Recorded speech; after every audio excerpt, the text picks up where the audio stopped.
Christy Schreiber, and we're here to discuss books that have changed the world and have changed us. And I'm Gary Schreiber, and this is the How to Love Lit podcast. This is the first of 3 episodes where we will talk about a man and a book that most people know as a movie maker and a movie. That is Michael Crichton and the best-selling novel which evolved into the blockbuster movie series Jurassic Park.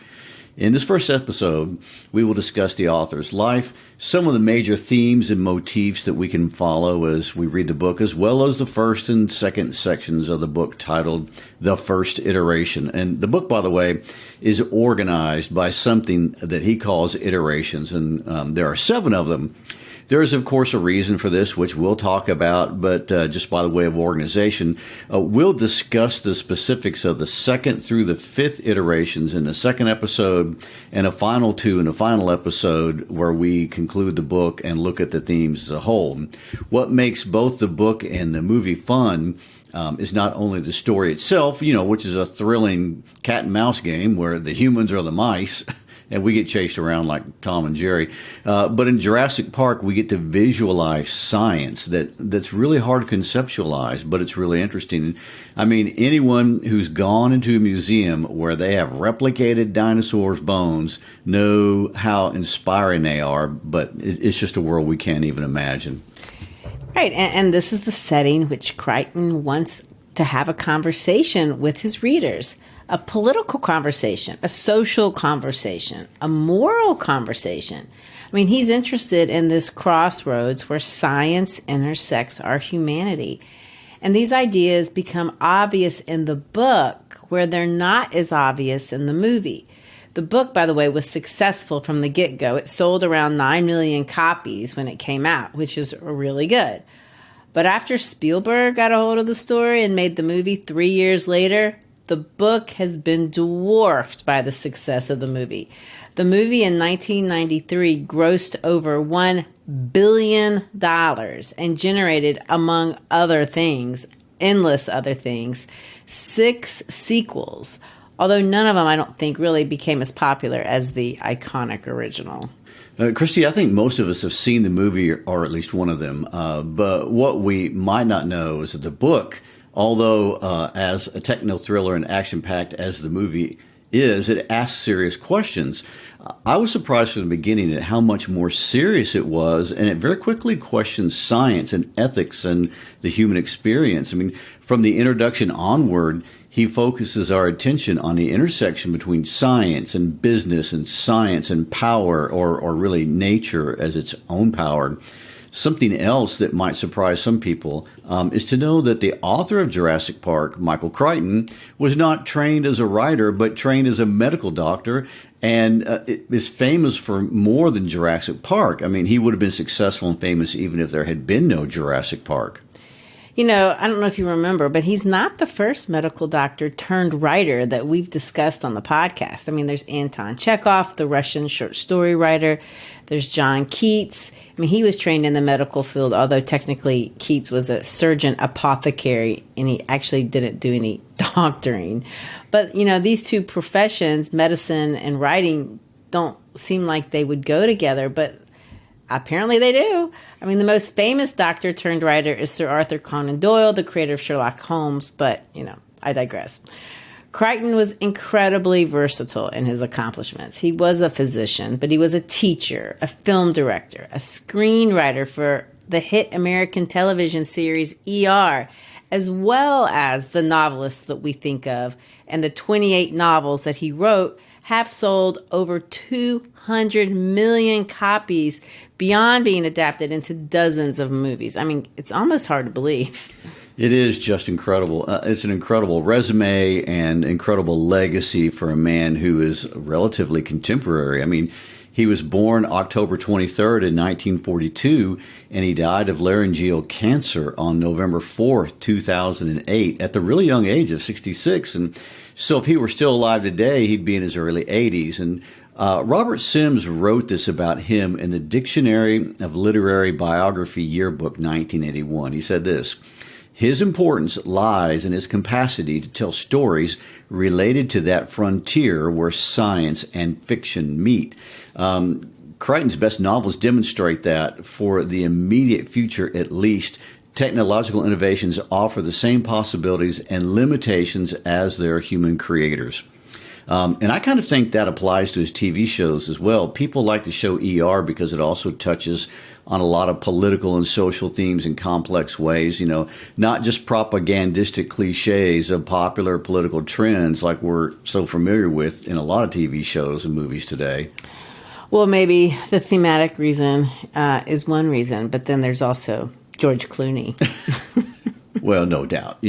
George Clooney is single-handedly responsible for an entire generation of women possessing an acute interest in emergency medicine. I mean, ER was on for 15 years, and it still holds the record for the most Emmy nominations in the history of American television. And Christy was nominated, get this, 124 times. It won 22 times, and even though it wasn't produced for 20 years after Crichton originally wrote the pilot in 1994, what ended up being filmed in the pilot was almost word for word what Crichton originally wrote back in 1974. The only thing he really changed from the original pilot was the demographics of the doctors. And when he wrote the pilot in 1974, he wrote about 5 white male doctors.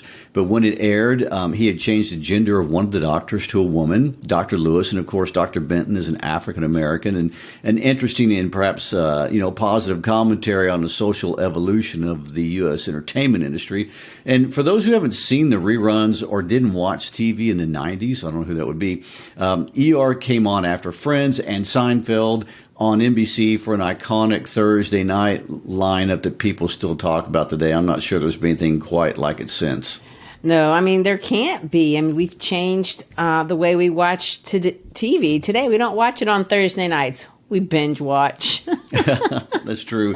And just to add another piece of ER trivia before we completely cross over, Michael Crichton and Steven Spielberg met at Universal Studios in the 80s. And when they did, Crichton brought up the fact that he had this script about an emergency room and he wanted Spielberg to look at it. And Spielberg liked the idea for the show. But during that same conversation, he got so distracted when Crichton started talking about resurrecting dinosaurs that they completely forgot about ER and didn't even revisit it until after Jurassic Park, the book came out, and then 3 years later, the movie. So there you go, just one hit after another. It's just unbelievable, really, one hit after another. But let's backtrack a bit and see how this happened and what were the concerns and interests that really impelled these successes. I guess we could say that it started when Michael Crichton attended Harvard Medical School. Now, some would say if you apply and then get accepted into the highly competitive Harvard Medical School, you're probably considering a more traditional path to a successful career and one that's not very concerned about show business or even writing. And maybe that was his plan when he applied to go there, but it wasn't his medical training that really changed the course of his life. It's what he did to pay for his medical training. At the time, he needed money to pay for his tuition and his living expenses, and so he wrote a paperback book, thrillers. He wrote them on the weekend and he sold them, if you can believe it. I mean, I can't even imagine a plan like that working. I'm just going to write my way through school. But it did. And interestingly enough, he didn't even write under his own name. He used pseudonyms, the pseudonym Jeffrey Hudson and then John Lang. Do you think it was embarrassing as a serious medical student to be writing and publishing goofy stories? I mean, what was that, or what was his motivation for writing anonymously? I don't know. Maybe that was it. But I do know that one of the books that he wrote during medical school, the Andromeda Strain, he did write under his own name. And get this. I mean, maybe he liked that one more than the others. But he sold the rights to Universal Studios, and it was successful. So even as a young writer, he was successful before Jurassic Park. It's really lucky and quite impressive.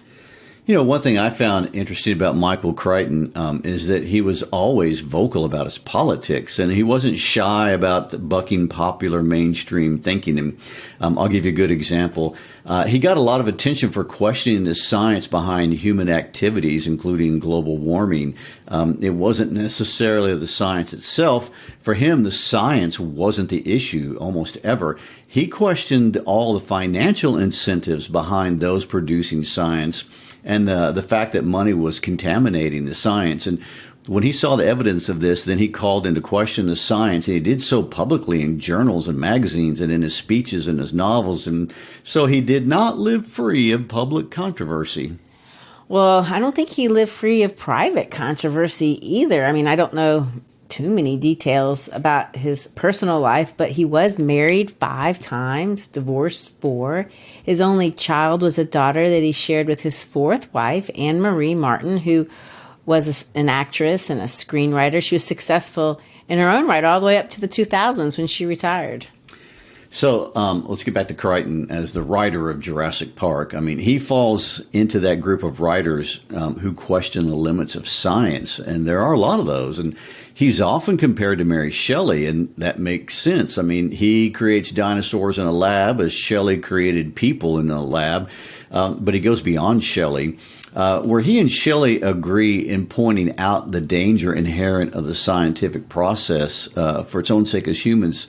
Just naturally, it pushes ethic and scientific boundaries. And he asks a second question, which is, what is the motivation of science for pushing ethics and scientific boundaries? And how does that affect how we should respond to their work? And in that sense, we see his work as comparable to Aldous Huxley in A Brave New World. And in Aldous Huxley's world, scientists were creating life from test tubes also, and they are also destroying life methodically, and all of it for the stated goal of creating a stable society.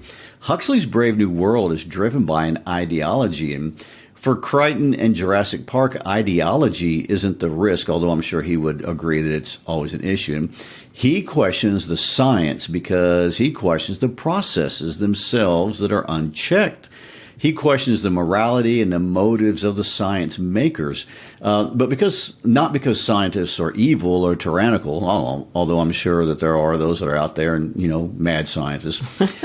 He questions them because they're human. Scientists, like everybody else on planet Earth, are driven by self-interest, and they like to be in front of cameras or be driven around in nice cars, and they like to have money and all the other trappings at the top end of the human evolutionary hierarchy. So, there is that problem. And he calls on us as fellow humans, and often as non-science people, to question the validity of the science, because scientists, being humans, can and often are corrupted by outside influences that get out of control. And that's the obvious problem of power and greed, be it political power or military power or financial power or just plain fame. But Crichton argues that scientists are also subject to the processes themselves, and processes can run amok, and therefore science should not ever be trusted entirely, is what he says. So you're saying he would absolutely hate that expression, I believe in science? Well, he would challenge it for sure. And, and this is something he illustrates in more than one book and was clearly a personal concern for him. You can't and shouldn't trust the science because we cannot and should not trust the scientist or the scientific process itself. It's the very nature of science to not believe it. It's the very nature of science to challenge it. Well, in English, we call that a paradox. Something that seems to contradict itself, but makes sense when you think about it. And of course, that is exactly what we see in Jurassic Park, as he clearly sets up this argument for us in the introduction, which you definitely should not skip over if you're reading the book.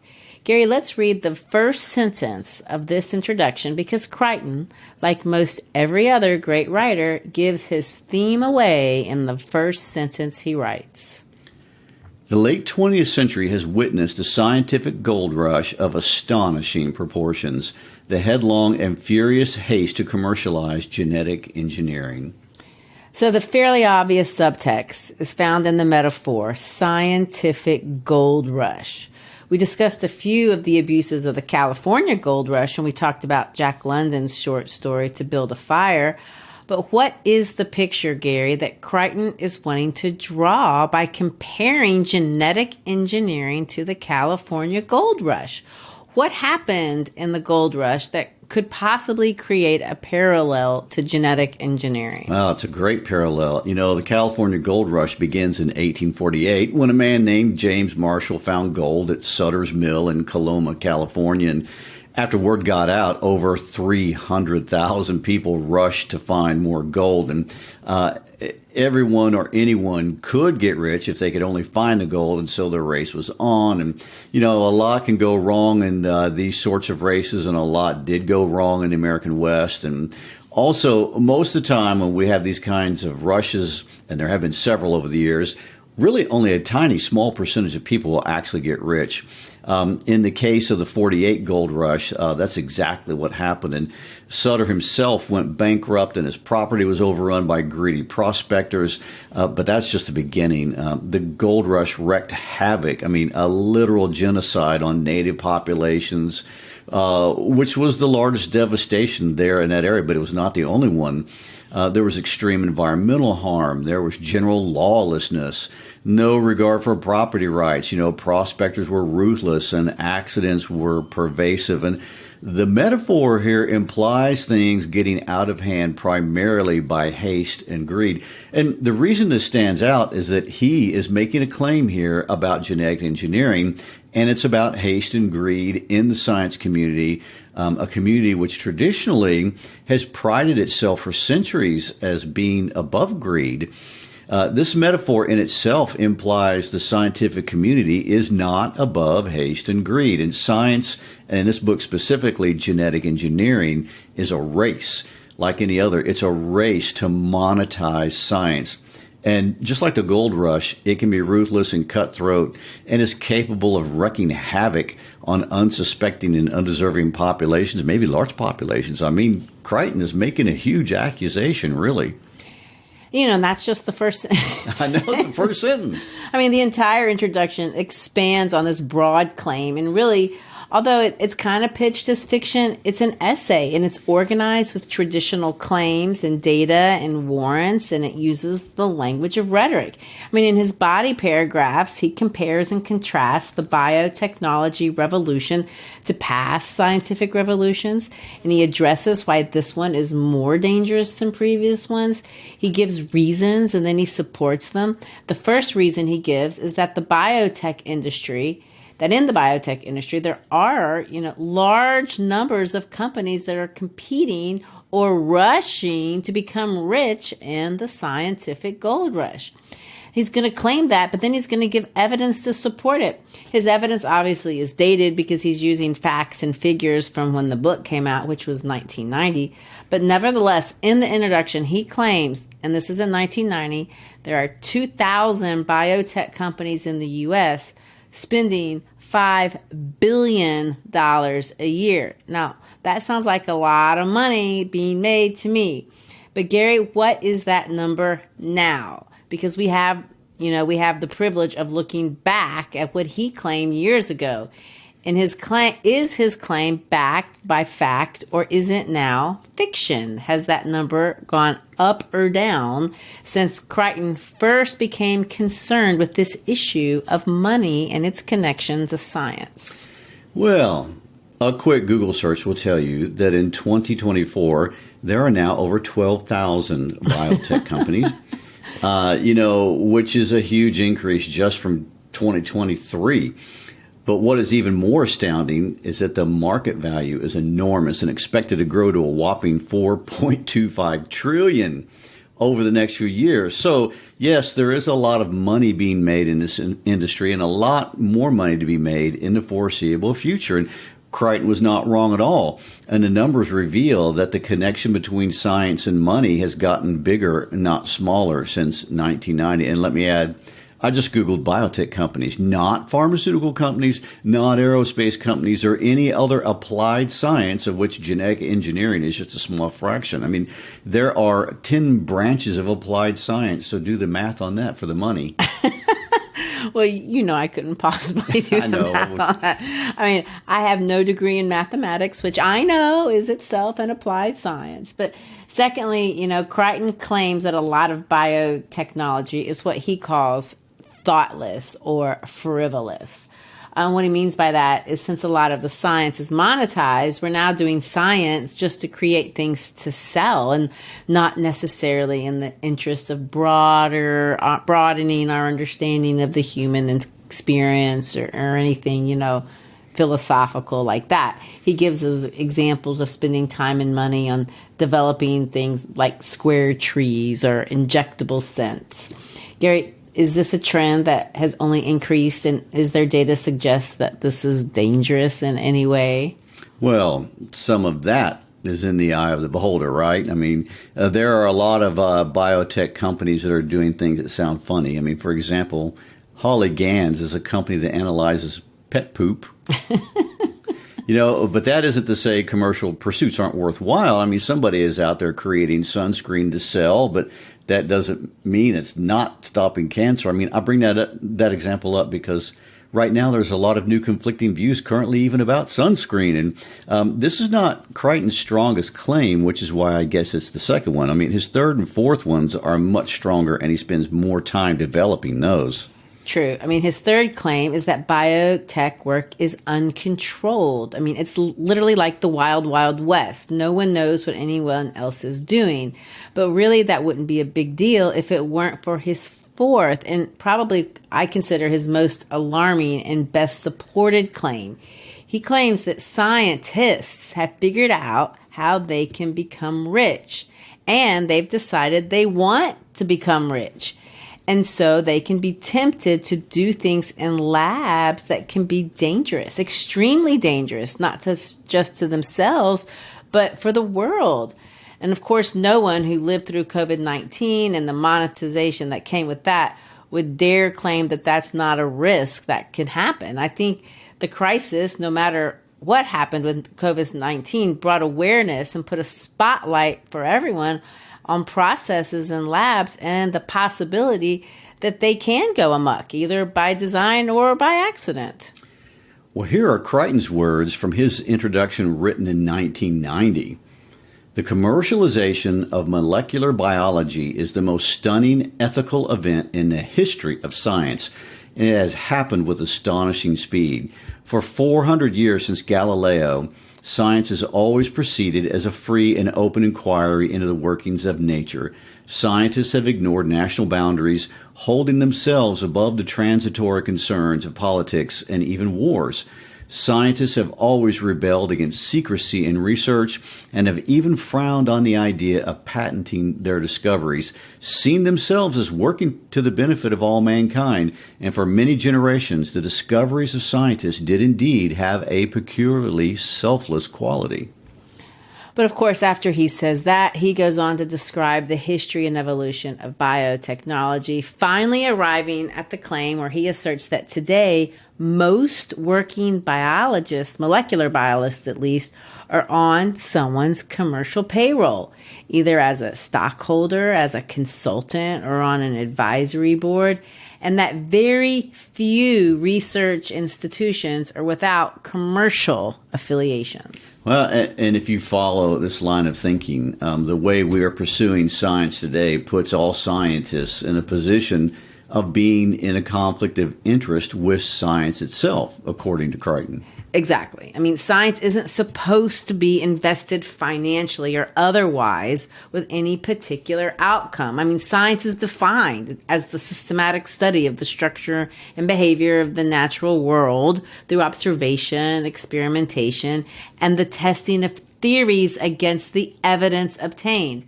So you can have theories, but you shouldn't necessarily get paid depending on which one turns out to be correct. Also, how can a pure inquiry process be done if it's secret? How can your peers test your thinking if no one knows the process? And the scientist only makes money if one outcome occurs. Well, can we trust those scientific conclusions as being legitimate? I mean, I'm not saying we can or we can't. I'm saying this is one of the questions that Jurassic Park is asking. And it's asking several questions about the relationship between science and us as humans. And of course, that's what makes it science fiction. Science fiction is a fun way to explore science and the limits of science and the limits of the universe. And I would like to point out also that this is the break point between the book and the movie. The book gives all this great background and idea to consider that doesn't necessarily translate into the movie. Correct. I mean, it's there, but, it's emphasized in the book. Correct. Well, and science, if you think about it, seems the opposite of literature. I mean, the beauty of science as a discipline is that it follows rules. I mean, the rules of the universe, like be it mathematics or chemistry or biology or physics. And the beauty of literature is that you make it up. You make up your own rules, and your imagination is the limit. Exactly. And science fiction is a bridge between those two worlds. I mean, on the one end, the imagination helps us ask new scientific questions and helps us better understand the unalterable rules that are governing the world that we live in. On the other hand, stories help us understand the world that we have trouble conceptualizing otherwise. I mean, maybe we can't understand how DNA develops when a professor draws, spirals on the board in the classroom. But when we visit the lab at Jurassic Park, okay, it makes sense. We can't understand necessarily the patterns of chaos theory, which is a mathematical concept that Dr. Malcolm explains in the book. And if you Google it, you'll see circles on grids, and sometimes they go upside down and sometimes they go sideways. But when we see Jurassic Park break down and the world that Crichton creates goes upside down and sideways, now I understand what you mean by chaos theory. I mean, Crichton embeds these explanations of the science throughout his entire book. It's what people like about science fiction and why science fiction is often philosophical. We are learning things and maybe conceptualizing things that we couldn't grasp before. And I do need to say, though, that science fiction in general and Crichton novels in particular are not without criticism for being literary, kind of for that reason. And in a sense, there's a little truth to what people claim. I mean, Jurassic Park can't be read in the same way that you would read, a John Donne poem or a Henrik Ibsen play. Science fiction isn't doing the same kinds of things that a metaphysical poet is doing or a dramatist is trying to do or any other type of fiction. And the writing style in for science fiction, it's different. One of the ways that it's different, and this is what people criticize, is that the characters may be a little more stocky. I mean, they may not be as developed or they may not be unique. And the reason for this is that individual characters aren't really the most important or most interesting part of a science fiction book. So they're often flat and less interesting. They're not the focus, and they're not supposed to be. The environment is the focus. If you want to think of it this way, the environment is the main character that we're supposed to be focusing on. The goal of science fiction isn't to explore the relationships that humans have with each other or maybe within themselves, but the relationship that we have with our environment. The universe, that's what we're talking about. That's the focus. So in this case, to better understand or for better help us understand what he was wanting to talk about, Crichton is very careful about choosing and creating very specific environments. He set Jurassic Park up in one of the greatest natural paradises on Earth, the beautiful and biodiverse country of Costa Rica. Now, again, if you've read a lot of the articles, there's been a bit of controversy about this over the years. Some have argued that Costa Rica is presented or rather misrepresented in the book. Critics who have only seen the movie say that the movie makes San Jose look dingy when it isn't, and he has San Jose located on the beach in the movie, and in real life it's a mega city in the interior of the country. So we'll acknowledge all that, and we're going to say that's the movie, but not the book. The book paints a different picture of Costa Rica than what you would see in the movie, And he also sets the story, for the most part, on a fictional island off the coast of Costa Rica. It's not inland. But Gary, we do want to know a little bit about this country where he set the story. So tell us about Costa Rica, what it's famous for, because I know it's famous, among other things, for its environmental efforts and its green living. Well, of course. First of all, Costa Rica is in Central America. It borders Nicaragua to the north and Panama to the south. And on one side of the country is the Pacific Ocean, and on the other side is the Caribbean Sea. And if you wanted to compare its size to a state in the United States, well, we could compare it to the state of West Virginia. And if you wanted to compare it to a country in Europe, it's about the same size as Lithuania. So for those of you who know the random size of Lithuania, having said that, it holds 6% of the Earth's biodiversity. 25% of the entire country is preserved national territory. It has two major mountain ranges. It has volcanoes, but most pervasively, it has forests. I mean, 1/5 of the country is covered in forests, and there have been over 2,000 different species of trees identified in Costa Rica, as well as 9,000 different kinds of plants. And to put that in perspective, there are only a little over 13,000 in the entire United States. And, look how much bigger it is, and the range of ecosystems contained in the U.S. compared to Costa Rica. There are over 200 identified kinds of reptiles in Costa Rica, most of which are snakes, but there are all kinds of different frogs and toads as well. And there are hundreds of mammals and birds, and there are over 1,200 different kinds of orchids in Costa Rica. I mean, the orchid is the national flower, and they have bats and insects and toucans and vibrant colored butterflies. I mean, I think you get the picture about what's going on there.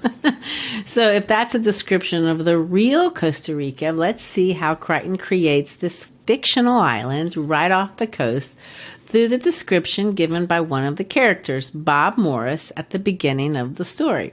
He's an EPA investigator, and this is actually from the second iteration, and he shows up at a dig in Montana to visit two of our main characters, Dr. Grant and Dr. Sadler, and he tells them about this unique place. The island is 100 miles off the west coast. It's very rugged, and it's in an area of ocean where the combinations of wind and current make it almost perpetually covered in fog. They used to call it Cloud Island, Isla Nublar. Apparently, the Costa Ricans were amazed that anybody would want it. And so we're introduced to Isla Nublar, where most of the story is set. But interestingly enough, it is not where Crichton starts or finishes the story. The book opens and closes on the mainland. And after the introduction, which is the essay we just read a few excerpts from, Crichton includes a prologue. All right, Christy, what's the difference between an introduction and a prologue? I mean, aren't they the same thing? Kind of. Introductions, if the author writes them, usually show up in nonfiction work, to be honest. I mean, they summarize the main argument of the book, which is what we read. If they appear in fiction stories, sometimes, well, they're not part of the story. But prologues are part of the story. Prologues are usually written from a character's point of view, not the author's point of view. Most people, by the way, really, and this is probably you too, don't read introductions to fiction books because a lot of times they're not even written by the author. They're written by the editor or a commentary, and people feel like they can prejudice how they understand the story, so they just skip over them. In our case, though, we have a different situation because the introduction sets up the theme of the book, but the prologue sets up the story itself, which in this case begins in a tiny fishing village that Crichton has named Bahia Anasco. Now, Bahia Anasco is not a real place. And in the prologue, a visiting physician named Roberta Carter has been summoned to an accident where an 18-year-old kid has been slashed open. The man who brought the kid in claims the kid was dragged by a backhoe. But to Dr. Carter, we are told by our omniscient narrator, it looks like a mauling. I mean, she takes pictures. The boy calls out the word raptor, which is not any Spanish word that she knows. She looks up the word raptor in her Spanish dictionary, and it translates to the word ravisher or abductor. And her mind immediately goes to a native people's belief in the afterlife in a ravishing spirit called hupia. Suddenly, the prologue is over, and we have begun what Crichton calls the first iteration.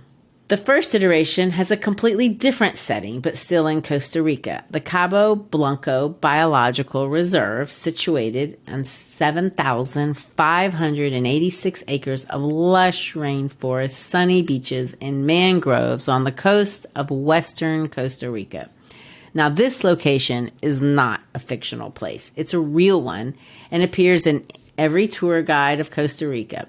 In the first iteration, we meet the Bowman family, which is vacationing in a remote area in the reserve, and their daughter has been bitten by what they think is a reptile. The animal, as it's described by the daughter, though, doesn't seem real.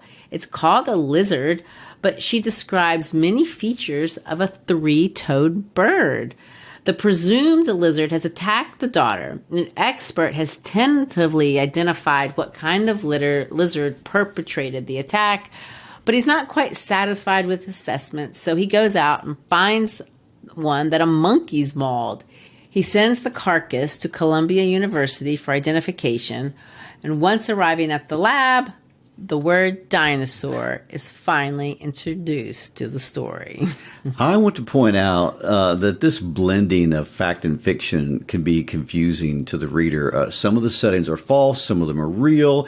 Some of the facts are obviously fiction, like these animals that have already killed two people, and we can presume them to be different kinds of dinosaurs almost immediately, don't actually exist in our world. But the processes Crichton describes scientists using here to identify new species of animals, these are real processes scientists use to understand, study, and identify new species, and that does happen all the time.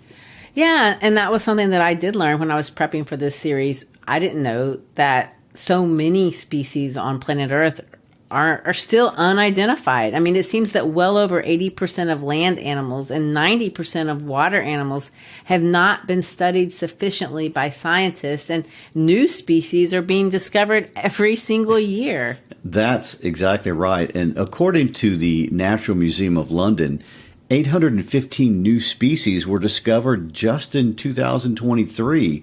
And of course, that doesn't mean we have funny looking big animals showing up at zoos every year. I mean, last year, 619 of the new species they documented were different kinds of wasps. That's unfortunate, don't you think? But, 574 of them coming from Costa Rica. So that's just a little taste of the biodiversity that is a real part of life in Costa Rica.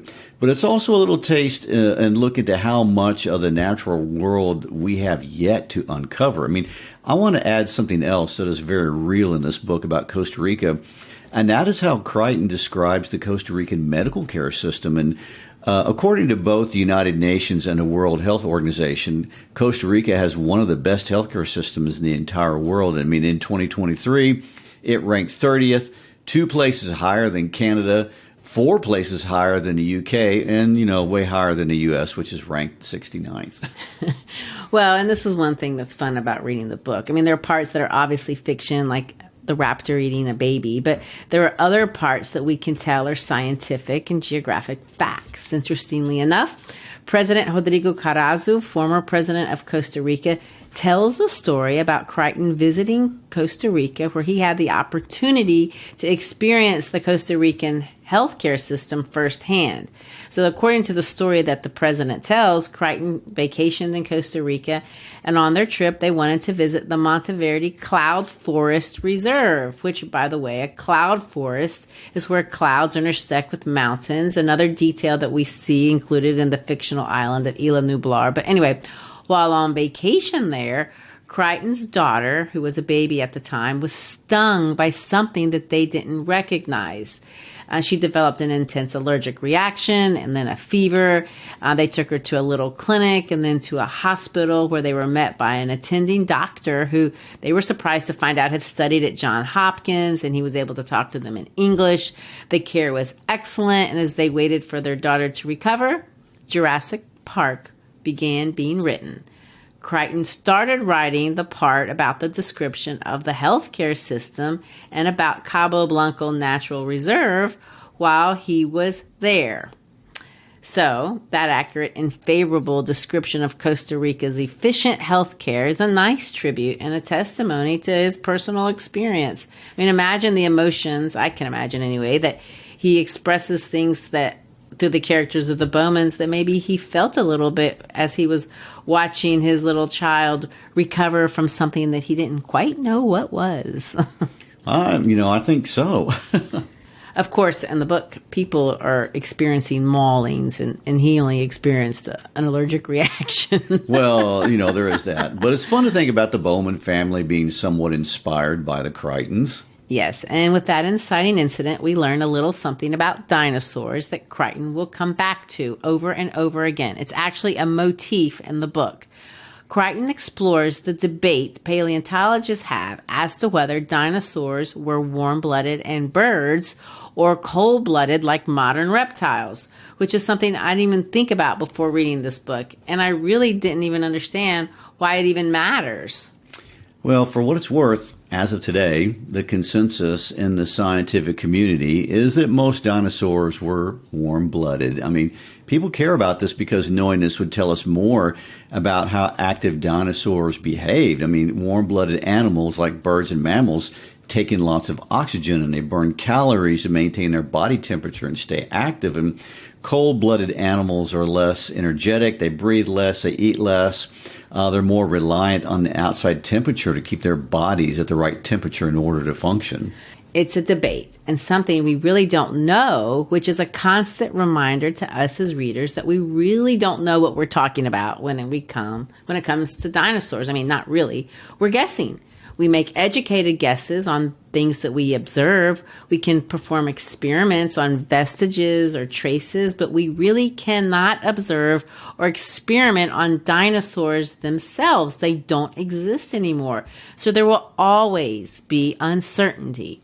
And maybe that's true for other things that we are so sure of as well.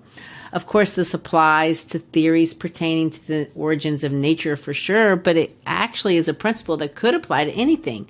There are many areas in life where we are just guessing, and maybe there should be some humility associated with that. I think in theory, we all agree with that, but that's one of those things that's harder to apply in practice, so we are so sure about so many things. Which brings us to math. Something that we should be sure of, right? Surely, if we cannot trust science, we should be able to trust math.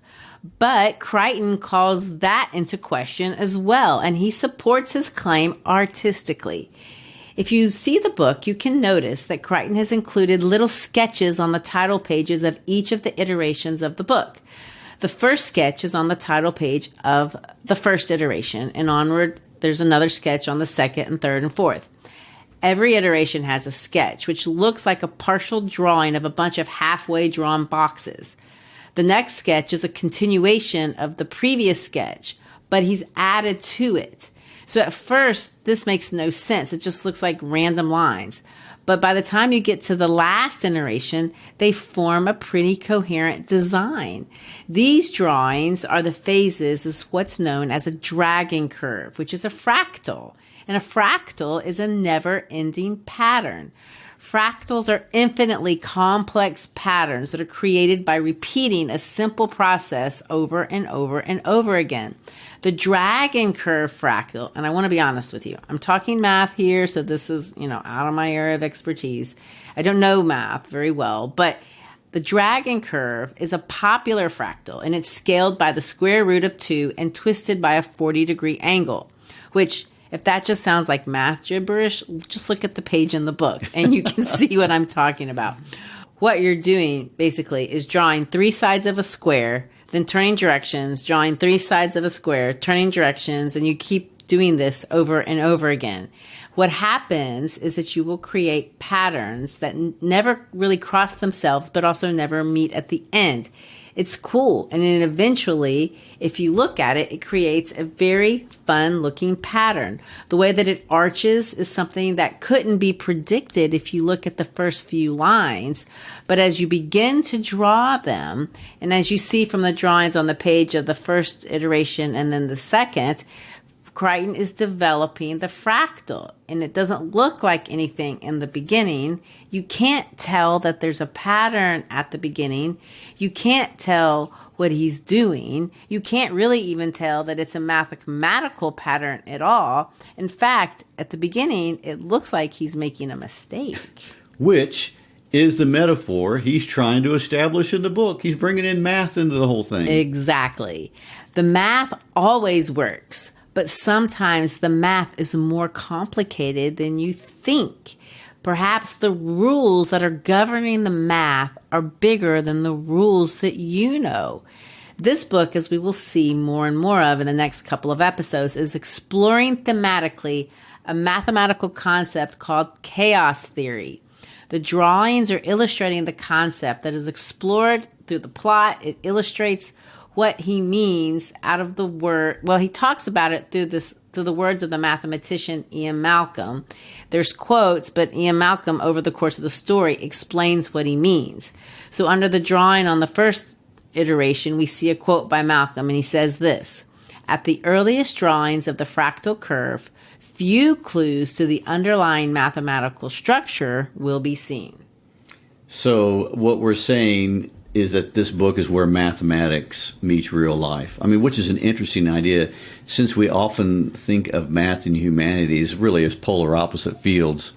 And yes, and in some ways they are, but in other ways they're not. I mean, great beauty follows patterns as well. Literature follows patterns. But also, math, once we get past the most basic, as great mathematicians tell us, math itself is creative. I mean, it requires imagination, and that makes it especially interesting in science fiction.